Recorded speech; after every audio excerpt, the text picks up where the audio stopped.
अस्सलामुअलैकुम दोस्तों, हमारी दुनिया का 70% हिस्सा पानी पर मुश्तमिल है, जबकि सिर्फ 30% जगह ऐसी है जो कि जमीन पर मुश्तमिल है। इट मीन्स कि जितने राज पानी के अंदर होंगे इतने जमीन में नहीं हो सकते। दुनिया में बहुत से ऐसे डाइवर्स हैं जो पानी की गहराई में जाकर वहाँ के राज जाने की कोशिश करते हैं, लेकिन आज की इस वीडियो में मैं आपको पानी के अंदर से मिलने वाली सबसे अजीबोगरीब चीजों के बारे में बताने जा रहा हूँ। तो शुरू करते हैं अपना काउंटडाउन। Number 8, plane. दोस्तों, दुनिया में बहुत से ऐसे स्कूबा डाइवर्स हैं जो कि समुद्र की गहराई में फन के लिए जाते हैं। ऑफ कोर्स पानी की गहराई में एक अलग ही दुनिया आबाद है और इसे देखने का अपना ही एक मजा होता है, लेकिन कभी कभार इन डाइवर्स को समुद्र की गहराई से अनएक्सपेक्टेड चीजें भी मिल जाती हैं। कुछ साल पहले रशिया के अंदर 2 डाइवर्स समुद्र की गहराई को एक्सप्लोर कर रहे थे। ये लोग समुद्र की सतह से 88 फुट की गहराई में चले गए। जैसे ही ये समुद्र की तह में गए तो इन्हें वहाँ एक बड़ा सा जहाज नजर आया। ये प्लेन समुद्र के बॉटम में पड़ा था और इसकी कंडीशन इतनी खराब नहीं थी। इसे देखकर ऐसा लग रहा था जैसे इसे डूबे हुए ज्यादा अरसा नहीं हुआ।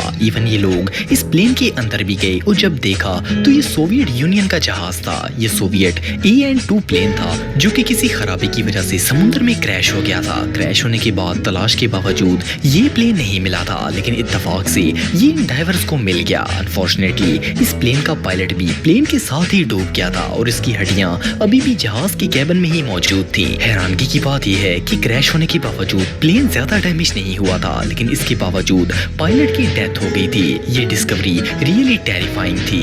Number 7, SS डिस्टलकॉम। दोस्तों, SS डिस्टलकॉम ब्रिटिश आर्मी का एक आर्म शिप था जिसे 1940 में बनाया गया था। इस शिप को बनाने का मकसद ये था कि हथियार और मिलिट्री व्हीकल्स को ब्रिटिश से अरब ममालिक में लाया जा सके। 1941 में जब ये जहाज मिस्र की तरफ रवाना हुआ तो ये रास मोहम्मद नामी एरिया में जाकर डूब गया था। 10 साल तक इस शिप का कुछ भी पता नहीं चल सका था, लेकिन फिर 1952 में इसे एक फ्रेंच एक्सप्लोरर ने खोज निकाला। हैरानगी की बात ये थी कि जब ये शिप मिला तो ये वेल प्रिजर्व था। इसके अंदर सारा सामान वैसे ही पड़ा था जैसे लोड करके वहां से भेजा गया था। इस शिप में military vehicles, motorcycles, jeeps, trucks, guns और इवन रेडियो इक्विपमेंट्स भी मौजूद थे। फिलहाल मिस्र के अंदर ये जगह एक टूरिस्ट अट्रैक्शन है। ये शिप और इसका सारा सामान अभी भी समुद्र की तह में ही मौजूद है और स्कूबा डाइवर्स दुनिया भर से इसे देखने के लिए आते हैं। इवन नेशनल ज्योग्राफिक ने इस फेमस शिप पर डॉक्यूमेंट्री भी बनाई है। इस जैसी अनयूजुअल जगह आपको दुनिया में और कहीं देखने को नहीं मिलेगी।